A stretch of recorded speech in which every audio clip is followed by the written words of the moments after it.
Hello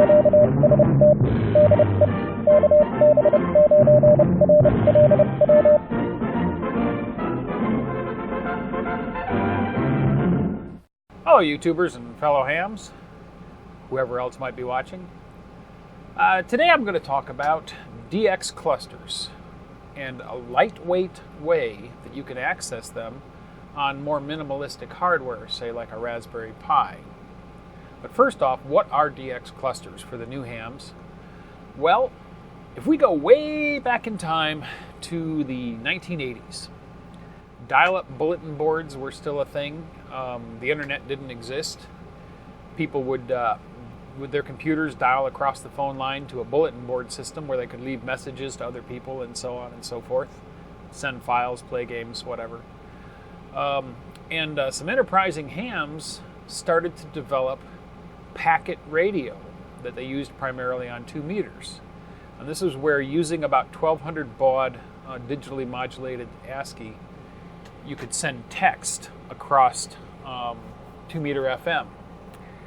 And they created the packet network. Now, the way this worked, you'd have a thing called a terminal node controller. Like Cantronics had a popular one. And what these were they were little mini BBS systems in a box, basically. The TNC, or terminal node controller, would talk to the radio and over the air communicate with other TNCs, and it would maintain messages in a mailbox fashion internally and pass messages from node to node. So it was possible through packet radio to electronically send email before it was, I think it was before it was called email, or maybe around the time it was called email, from node to station. So you could send a message to another ham in another state, and that message would get relayed from node to node to node until it got to the destination and sit in that guy's TNC until he logged into it and retrieved the message. So the terminal node controller was kind of like a mini BBS system. It would take care of things for you. You didn't have to be sitting there in real time working with it. They would ping each other, announce their call signs, keep a list of stations they'd heard, and sort of a network, where they could deliver messages. And in the later 80s, some people got the idea to do DXclusters, or spotting networks. So you're a ham, you're sitting there tuning around on the radio, looking for someone to talk to, and you hear an interesting station, or a DX station. Oh gosh, that guy's in Italy and he's on 20 meters. You could post it to the DXcluster. I heard this station on this frequency at this time in a short note, and that would get relayed out over the packet network to all the nodes that were listening to that cluster and pop up on their displays as a spot. So that was great, because then hams across the country, around the world, could share the stations that they heard with everybody else. And that's what a DXcluster is. And they still exist, and they've grown. With the advent of the internet, of course, DXclusters got adapted to the internet. And then you can use various methods through a web browser or other software to connect to a DXcluster, and you can watch the spots come through of who heard what where, and it's really handy. If you're not sure what's going on the bands, you can tune into a DXcluster and see what stations are being heard where, tune around on the frequencies, find them, and if you can hear them, probably work them, So it's a great way to hunt for rare DX without having to sit there constantly scanning the band. You can just leave a DXcluster up, and the stations will be scrolling by, and you can just look for something interesting to try to work. So that's basically what the DXclusters are. But to access them, you do a lot of it through a web browser. But there's a more basic way. If you're using a lightweight system, like an old machine with limited memory, or a Raspberry Pi, and you want to leave a DXcluster up, but you don't want to use a big chunk of your memory and resources just to watch the DXcluster, you can use what's called telnet in a terminal to access a DXcluster, and just leave that terminal window open and just look at it now and then to see what stations are scrolling by, and it'll be very, very light on resources. It'll hardly use any CPU time, it'll hardly use any memory, and you still get the functionality of a DX cluster. So that's what I'm going to show you. Let's go to the computer, and I'll show you an index site maintained by NG3K. Beautiful index site with all of these different telnet connections for DX clusters.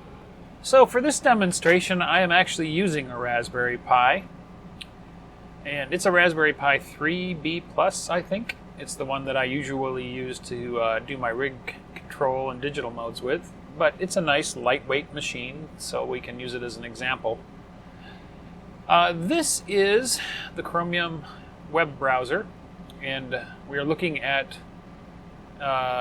DXWatch.com. Now this is a web-based DX cluster spotting network, and you can see here that they're listing out the spots. The station that reported the spot is under the DE column. The station that was heard, in this case they're just updated, okay, C37NL. If we hover over it, we get a little information there about the location that station's at. The frequency it was heard on, 14.010. He's using Logbook of the World. And then over here, the time and date that it was heard, 16:15 Zulu, 12th of August. Now this list will update periodically, I think once a minute or so, with the current spots. So that's one way you can view these. And this is www.dxwatch.com through a web browser. But as I was saying, if you want to go lighter weight, if you want to keep a DX spot up, and let's say maybe you're doing digital modes with FLDigi and you don't want to give up the CPU time and the memory that the web browser is going to use, there are ways to do it via telnet. Now telnet, you can think of telnet, if you're old enough and through the 80s you dialed into BBSs, in order to get to a BBS you used a terminal program. Right, and it was a program that would connect to the BBS, transfer text back and forth, handle ASCII formatting and such. And that's kind of what telnet is. Telnet is a terminal access program that creates connections across the network. So we're going to connect across the internet with it. Now, of course, it's going to run from a terminal. So let me go and open up a terminal here on the Raspberry Pi. And what we are looking at here in the web browser right now is www.ng3k.com/miscellaneous/cluster.html. I will put this link in the video description below. But he maintains a very nice list of telnetable DX cluster sites. And they're just dozens of them here. I'm scrolling down the list. You can see it just goes on and on and on. We get the call sign that manages it, the address here in the first column, and some description over here as to what it is. Like, let's go up to the very top of the list here.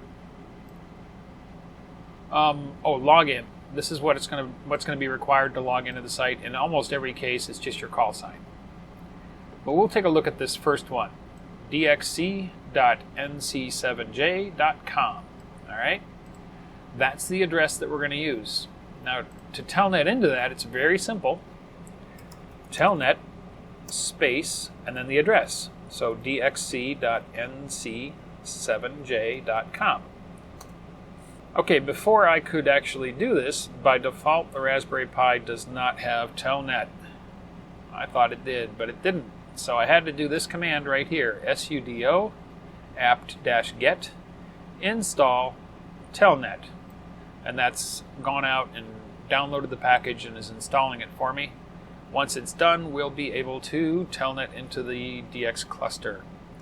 Your Raspbian image may or may not have telnet installed by default. Some of them did, some of them don't.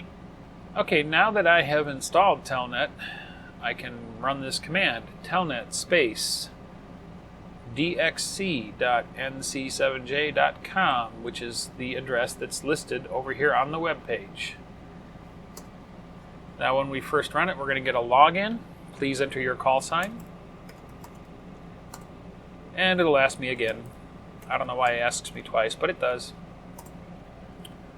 And we're in, just that easy. It's now going to give us a little greeting text here with some information on how to turn filters on and off, and the DX spots are going to start rolling in. Let me just close the web browser. Now this is extremely light on resources. If you watch the CPU up here, you can see that it's 1%, 3%, 0%, 4%. So this is hardly using any CPU at all, and it's not using hardly any memory at all either. And we've got the DX cluster spots scrolling right on up here. And it's more real time. The website updated every minute or so. This will sit here and roll on in real time. If I click and hold the mouse on there to highlight something, it'll freeze the scrolling until I release, so I can pause it. It's in a terminal window, so I can use the scroll bar here to go back up the list to look at something that I might have missed. It'll continue to fill in at the bottom, and as soon as I scroll back down to the bottom, it'll start rolling by again as the updates come in. And it's the same information that we saw on the website. Like, let's look at these RIDI spots here. DXDEW9V, that's the reporting station. He's the one that heard the spot. That's the frequency he heard them on, 14084.8. That's the call sign of the station that he heard, and then a note. And he says they're running RIDI, 26 dB, 45 bits per second. And he's calling CQ, and this was heard at 1621 Zulu. So it's really interesting to watch. You can also get sort of an idea of how the bands are doing by watching the spots that are coming by. We're still seeing some spots on 40 meters here, 40 and 20 mostly. But you'll see spots posted for all the bands. If we have openings on 17 meters, or even 10 meters, you'll suddenly see spots popping up here. Special event stations, summits on the air stations, all kinds of things will scroll up here depending upon the spotting network that you are listening to. So there you go. That's an easy way to monitor a DX cluster without using very many resources on your computer. Now I demonstrated this on Linux because that's what I run, but the telnet command exists on the Macintosh. You can open a terminal and do all the same things. It'll work the same way. And Windows, I believe there is a telnet program by default that you can access in a command window, or I'm certain that with PowerShell under Windows 10 that you're going to have the actual telnet client. So the same things will apply there. So anyway, I hope you found that useful, and we'll see you in the next video. Thanks for watching. If you enjoyed the video, don't forget to give it a thumbs up. Also, if you're not already a subscriber, click to subscribe. Join us on the Facebook channel for discussion about the videos. And if you'd like to help support this channel, please click to support me on my Patreon page.